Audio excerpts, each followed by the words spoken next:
Bonjour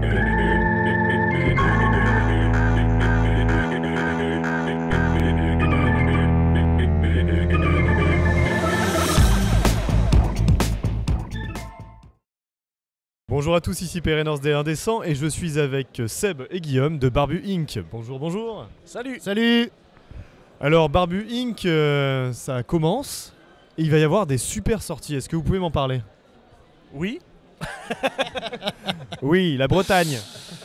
Alors effectivement, on va sortir actuellement en cours de maquettage Savage Core. Savage Core qui est un petit livret sur un jeu de figurines Pulp. Sur lequel on a assez flashé parce que le pulp, nous, ça nous parle pas mal. Une petite mécanique. Ouais, ça se rapproche pas mal. Enfin, il y a des côtés qui rappellent le jeu de rôle All Earth ou les jeux dans la Terre Creuse. Donc c'est du petit jeu avec des règles simples, rapides et c'est plutôt fun, avec pas mal d'immersion. Donc c'est ça qui nous a plu dans le jeu. Tout à fait d'accord. J'ai rien à rajouter. Alors on avait pas mal discuté aussi de la manière avec laquelle vous choisissez les jeux. Et c'est vraiment des coups de cœur à chaque fois que vous essayez de choisir. Alors expliquez-nous un peu la démarche qu'il y a derrière. Vous tombez sur un type qui propose un jeu, vous cherchez. Comment ça se passe? On trouve des jeux cool et on se dit il est vraiment sympa celui-là. Est-ce qu'il est édité chez quelqu'un? On va se renseigner. S'il est chez personne, on se dit on va l'éditer. T'as vu, c'est de la démarche constructive. On va tenter de l'éditer. Voilà, on va tenter. Ça va le faire. Pour l'instant, on est surtout sur de la traduction, principalement parce que on commence, on apprend le métier d'éditeur et la traduction est quand même beaucoup plus simple que de gérer un projet de création. Et on commence là sur des petits projets. Oui, l'idée c'est d'avoir un jeu où on a flashé dessus, on l'a lu, on s'est dit c'est vraiment cool et on se renseigne. Et comme dit Seb, si effectivement personne n'est sur ce projet et que nous, ça nous branche bien et que l'éditeur est partant pour une version française, on fonce. Alors pour l'instant, voilà, il y a un jeu. On a exploré un peu ce qu'il pouvait y avoir autour, mais on ne s'est pas lancé dans trop de projets d'un coup. On va déjà sortir les deux premiers et voir comment ça tourne et ce qui nous fait envie après. Après, c'est quand même quelque chose de nouveau pour nous, donc on découvre les joies de l'édition et forcément les problèmes qui vont avec. Donc pour l'instant, il n'y a pas de problème, tout va bien, hein, Guillaume? Oui. C'est magique, c'est génial. C'est bon, on est convaincant. C'est bon. On a bien compris qu'il fallait éviter de donner des dates de sortie. Mais ce que je peux vous dire, c'est que Savage Core et pour Sins of the Father, on n'a jamais été aussi proche de la sortie. Je suis d'accord. Et d'ailleurs, donc Sins of the Father, le jeu de rôle coup de cœur, est-ce que vous pouvez m'expliquer un peu le jeu, son histoire? Alors c'est un petit jeu d'une quelques dizaines de pages. On incarne une personne dont l'âme a été vendue avant sa naissance à un démon. Et donc du coup on a des dettes. Alors démon c'est un peu réducteur. C'est un sombre seigneur. En fait c'est un sombre seigneur. Ça peut être. C'est pas forcément un démon. Ça peut être plein de choses. C'est vraiment assez libre. C'est ce qui nous a plu dans le truc. Donc voilà, c'était juste pour la précision parce que démon, les gens risquent de penser ça ressemble un peu à une SMV, on va jouer avec des démons et tout. Mais non, c'est assez différent. Donc pas de racisme pandémoniaque. Non, pas du tout. Ouais, la nuance est assez importante parce que rien que effectivement les domaines dans lesquels sont ces sombres seigneurs est assez varié. Et c'est vrai que peut-être le côté démoniaque. Je vois du coin de l'œil. Il y a Stéphane qui nous fait de l'œil là. Effectivement, se limiter au côté démoniaque est un peu restrictif parce que c'est quand même un peu plus ouvert. Et donc, on doit honorer donc des dettes en accomplissant des missions pour ce sombre seigneur. Et forcément, les missions sont exigeantes. On a la possibilité de demander au sombre seigneur des faveurs qui peut nous aider à accomplir cette mission. Ça demande de s'endetter, etc. Jusqu'à la fin des temps. Et il y a un côté effectivement... côté cercle vicieux. Voilà. En réalisant une mission, j'efface une dette, mais si je veux devenir plus puissant, il faut que je prenne des dettes pour gagner des pouvoirs, améliorer mon personnage. Mais ces pouvoirs, on les garde définitivement par contre. Oui. Et ça va même plus loin que ça, c'est que c'est un jeu qui est intergénérationnel. C'est-à-dire que le cœur du jeu, c'est on joue ces damnés, mais si à un moment donné, l'arc narratif avec ces personnages, on décide ensemble que c'est terminé, qu'on a envie de passer à autre chose, on va jouer leurs enfants. Qui sont damnés aussi parce qu'on a vendu leur... Parce que leurs parents n'ont pas effacé leur dette et du coup la dette est transmise aux enfants. Et quand on gratte un petit peu, on remarque effectivement que même entre les sombres seigneurs, il y a également un jeu. Et nous, on se retrouve un peu dedans. Enfin, les joueurs se retrouvent un peu dedans. Mais ils sont obligés d'honorer leur dette. Donc c'est... Alors j'ai une question, la question qui va fâcher du coup, parce que vous avez jamais été aussi proche de la fin, mais est-ce qu'il y aurait une date du coup ou pas? On y est proche. Alors, ouais, on n'a jamais été aussi proche de la fin. C'est bon, je pense qu'ils l'ont bien compris là. Voilà. Non, tout bientôt.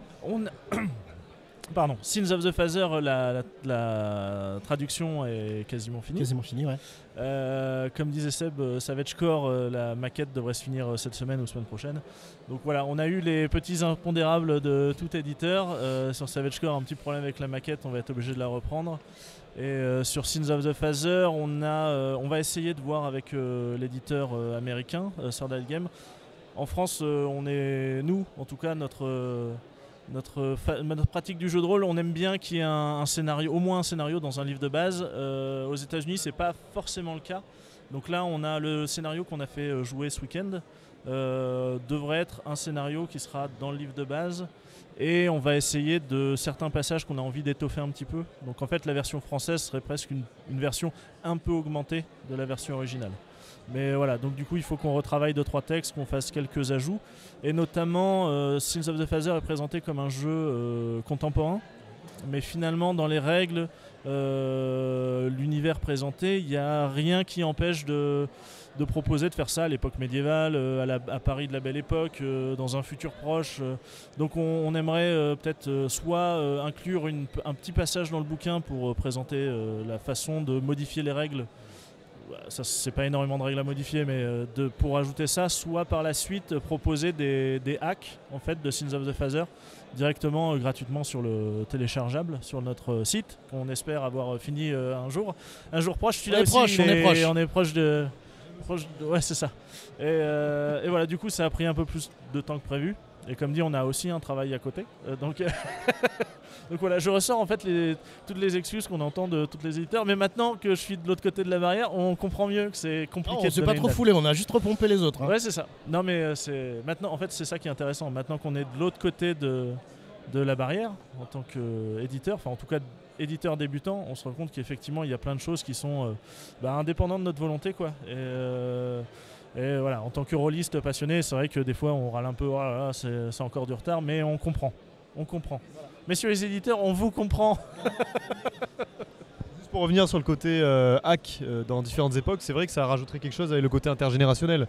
On pourrait commencer par exemple à Caïn et Abel et aller jusqu'à la fin à l'époque contemporaine, je sais pas, il y a des choses comme ça. Il y a cette piste, en fait, on a il y a des exemples de sombres seigneurs et de personnages pré-tirés dans le bouquin.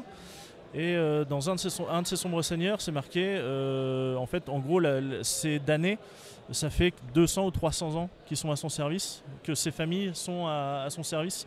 Et du coup, c'est un peu ça qui... Pardon, je commence aussi à avoir un peu galéré niveau voix, qui a donné cette envie de se dire, bah ouais, finalement, ces familles peuvent être piégées, entre guillemets, depuis des centaines d'années. Et donc ça a donné cette envie-là de faire quelque chose d'un peu plus, on va dire, intergénérationnel. Et il y a quelque chose de dépaysant aussi dans le fait de changer d'époque, changer de pays. Pour toute la famille. Alors le sujet reste quand même un peu sérieux. C'est un jeu qui enfin, c'est pas un jeu pour débutants déjà. Voilà. Ça reste un jeu pour un public quand même assez, pour un public adulte. Il y a des thématiques qui peuvent être abordées, qui peuvent être assez dures, même si le jeu propose différents tons. Donc il y a un côté vraiment second degré, un peu, pas à la NSMV, mais un peu dans ce type-là, avec de l'humour noir et un certain cynisme. Un mélange entre les deux, où on serait presque sur de la série comme Supernatural ou autre. Ou alors quasiment le jouer, je pense, comme le jeu a été conçu, c'est-à-dire façon un peu thriller occulte et quand même assez dur. Petite précision, le jeu se joue avec des cartes. Ah d'accord. Ça aussi on n'en a pas parlé, mais le système de jeu fonctionne avec des cartes, effectivement, dont le paquet de cartes représente d'une certaine façon la destinée du personnage, son potentiel de destinée. Voilà. Et qui apporte un petit côté stratégique, puisqu'il y a vraiment une gestion de sa pioche et de la défausse et des cartes qui ont été jouées. Donc c'est une mécanique qui est assez simple mais qui a vraiment une vraie profondeur. Et c'est ça qui nous a plu aussi. En tout cas, dans les parties tests qu'on a fait aujourd'hui, ça a été plutôt bien apprécié, assez bien accueilli. Donc on est assez content de ne pas être les seuls à avoir eu ce ressenti. Ok, là-dessus. Déjà rien que le speech de base donne pas mal envie. J'ai une dernière question. Alors je pense qu'on vous la sortira, hein, mais tant qu'à faire, au moins qu'on soit les premiers à la sortir, plus ou moins. Barbu Inc. Est-ce que c'est pas un peu trop corporate pour ceux qui ont des barbes? À la base, je voulais appeler ça Chevelu Inc. Mais du coup, il y avait un petit problème. L'escude. Donc on est parti sur Barbu. Non mais en fait ça... Je t'aurai pour la prochaine interview, je te promets. Ouais, c'est un peu par flemme, c'était le nom un peu facile à prendre. Au début on voulait les éditions des Barbus ou du Barbu, mais c'était déjà pris.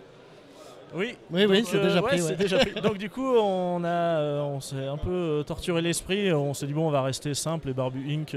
Pour le Incorporated c'était sympa. Mais on n'est pas... Seb n'a pas une très très grande barbe non plus, mais c'est pas grave, on l'aime quand même. Bon là c'est bien, Guillaume, vous êtes ouvert, vous êtes gentil. C'est bien, bah écoutez, merci à vous. Merci à toi. Merci à toi. Voilà notre tabib national qui est derrière la caméra. C'était Pérénance des Indécents au Festival Au-delà du Dragon 2019. À bientôt.